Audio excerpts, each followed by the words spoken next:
slit their fucking throat. I don't think they taught us anything about this in Sunday school.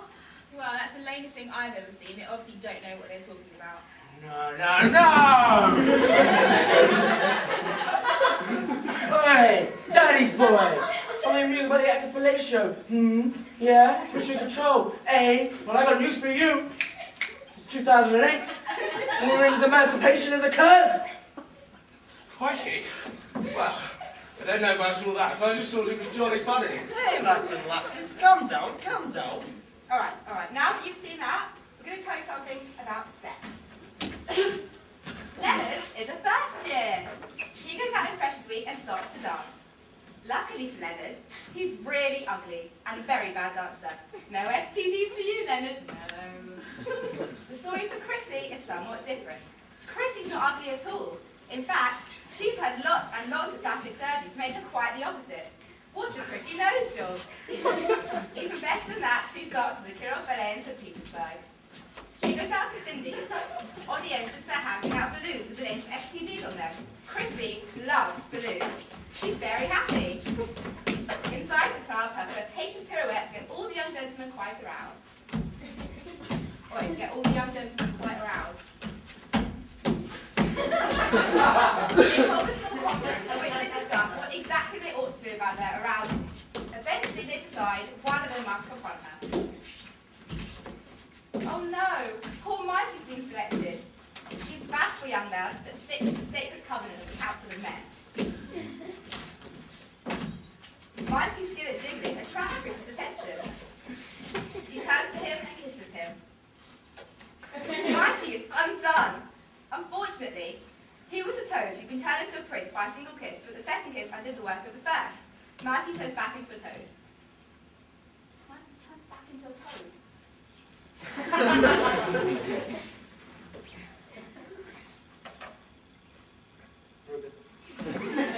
At this point, the really shitty DJ decides to win over hearts and minds by playing the Lion King. Again. In the rush to the dance floor, Mikey is crushed underfoot and dies. Chrissy frantically searches for Mikey on the floor, unaware that he is dead, but also gets trampled to the ground. She stands up again. Oh no! Her plastic nose has become all skewy. Now, she is very, very ugly. The remaining Council of Men are upset at the death of their friends and horrified by the deceptions of rhinoplasty. They grab Chrissy by the hair and drag her out behind the club. They have a second quick conference and decide that it's not illegal to rape somebody that ugly. They pop her balloon and rape her.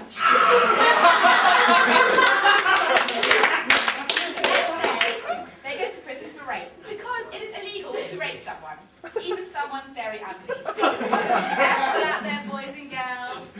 I had no idea this sex thing was that complicated. We now demand silence for the voice of the JCR. I present Paul. The voice of the JCR. You will be silent. Stand up.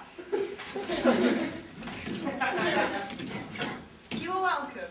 Welcome one and all to Christ College. You may sit.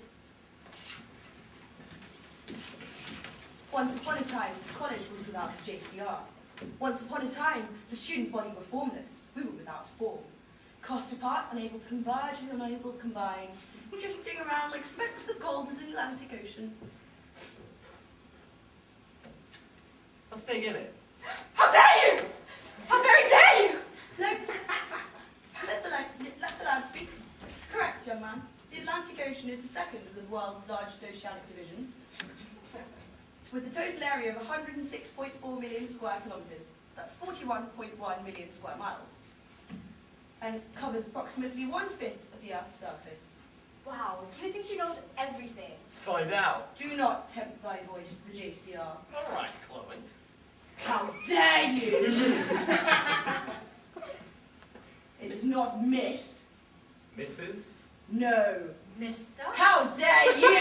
I have no other name than Hole. Just Hole. Yeah. Now where was I?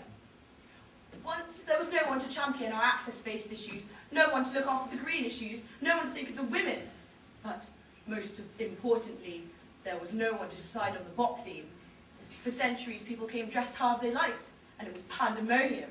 But the JCR said no, and decided to split between rave and jobs you wanted to be when you were older, Christmas from Darwin, and we saw that this was good, because people could now decide on what they wanted to wear and have conversations about this on the way to the shop tombola, which, before the time of the JCR, only dispensed misery, despair, and iron brew. I am Whole, voice of the JCR. Listen to me. Enjoy the fruits of college. They are yours to eat. We offer them to you. But do not walk on the fast court lawn. It is forbidden to you. For in the centre of that lawn thou shalt surely know the difference between good and evil, and thou shalt also surely die. Or so we presume. We don't actually know. But you will certainly be banished to the library for the rest of eternity. Remember what I have said. Remember it well. What's up? Who cares? Let's get mashed. Good Lord.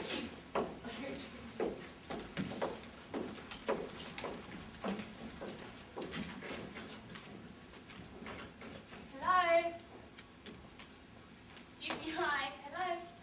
Oh, hi. Sorry, I was just a bit confused. It's all right. What's your name? I'm Chesty Constance. I'm Rose. That was quite something, wasn't it? What, you mean that massive whole person? No. The thing about sex in Cambridge. Yeah, that was quite something. I mean, you don't imagine that people actually have sex in Cambridge, do you? Well, I didn't know. Looking round, I guess not, to be honest. Oh, good. I was worried for a moment.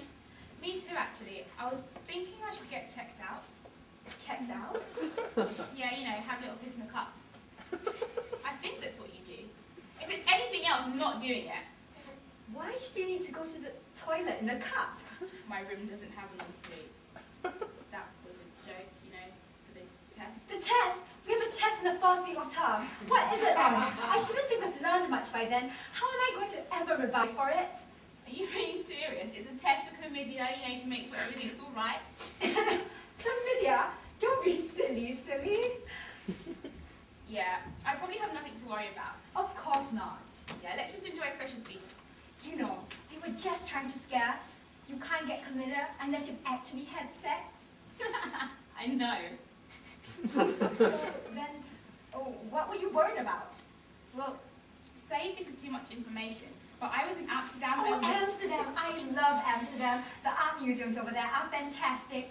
But Mother wouldn't let me visit Anne Frank's house. She says it's all far, far too depressing. Yeah, that and some other attractions. Oh, do you go down the canal in a boat?